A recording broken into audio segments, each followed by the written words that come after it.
एक दिन भगवान श्री कृष्ण ने देखा कि पूरे ब्रज में तरह तरह के मिष्ठान तथा पकवान बनाए जा रहे हैं।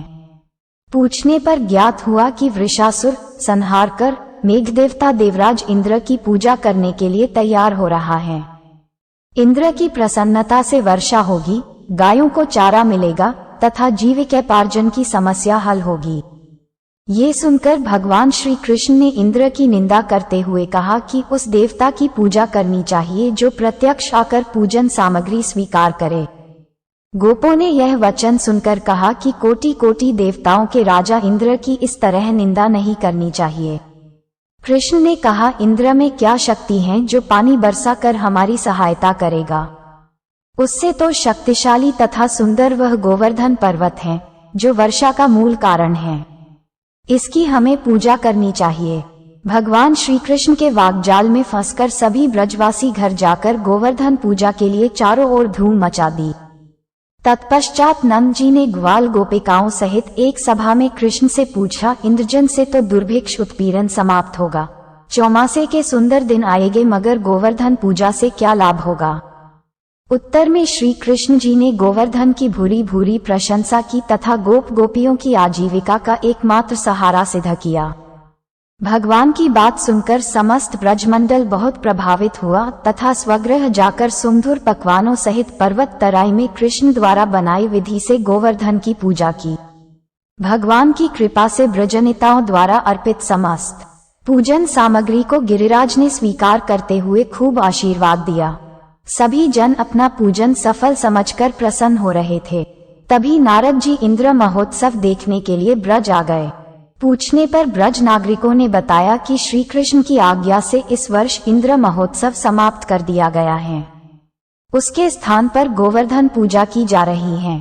ये सुनते ही नारद उल्टे पांव इंद्रलोक गए तथा खिन्न मुद्रा में बोले, हे राजन, तुम महलों में सुख की नींद की खुमारी ले रहे हो, उधर ब्रजमंडल में तुम्हारी पूजा समाप्त करके गोवर्धन की पूजा हो रही है।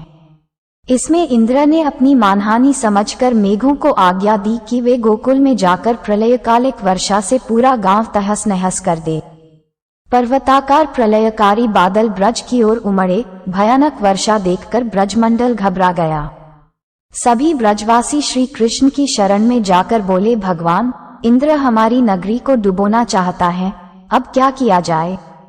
श्री कृष्ण ने सांत्वना देते हुए कहा कि तुम लोग अपनी गौओं सहित गोवर्धन की शरण में चलो, वही तुम्हारी रक्षा करेगा। इस तरह समस्त ग्वाल बाल गोवर्धन की तराई में पहुंच गए। श्री कृष्ण ने गोवर्धन को कनिष्ठा अंगुली पर उठा लिया और 7 दिन तक गोप गोपिकाओं उसी छाया में सुखपूर्वक रहे।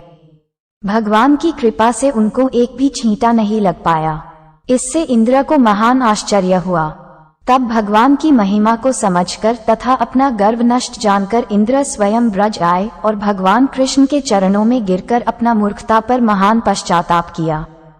7वें दिन भगवान ने गोवर्धन पर्वत को नीचे रखकर इसी भांति प्रतिवर्ष गोवर्धन पूजा करके अन्नकूट उत्सव मनाने की आज्ञा दी।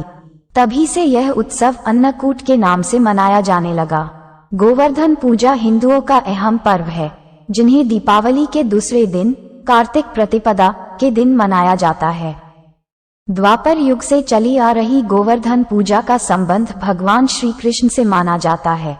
पौराणिक मान्यता के अनुसार ब्रज के लोग वर्षा के आगमन पर उत्सव मना रहे थे तथा इंद्र देव की पूजा कर रहे थे। कृष्ण ने आकर जब उन्हें इसे मनाने का कारण पूछा तो उन्होंने इंद्र देव की मेहरबानी की फलस्वरूप वर्षा के आगमन का कारण बताया। कृष्ण ने गोपियों को समझाते हुए कहा कि ये वर्षा गोवर्धन पर्वत की वजह से हो रही है, जिसके बाद इंद्रदेव के साथ शक्ति परीक्षण की कथा आती है। विष्णु के अवतार कहे जाने वाले कृष्ण जी द्वारा इस दिन इंद्र को पराजित किया था। गोवर्धन पूजा 2023 पूजा विधि, कथा, शुभ मुहूर्त और इसे मनाने के महत्व की जानकारी इस कहानी में दी जा रही है। गोवर्धन पूजा महत्व। जब से श्री कृष्ण इस लोक में अवतरित हुए हैं, तब से गोवर्धन पूजा यानी अन्नकूट पूजा का उत्सव मनाया जाता है। इस दिन को महाराष्ट्र में बाली प्रतिपदा या पड़वा के रूप में मनाया जाता है।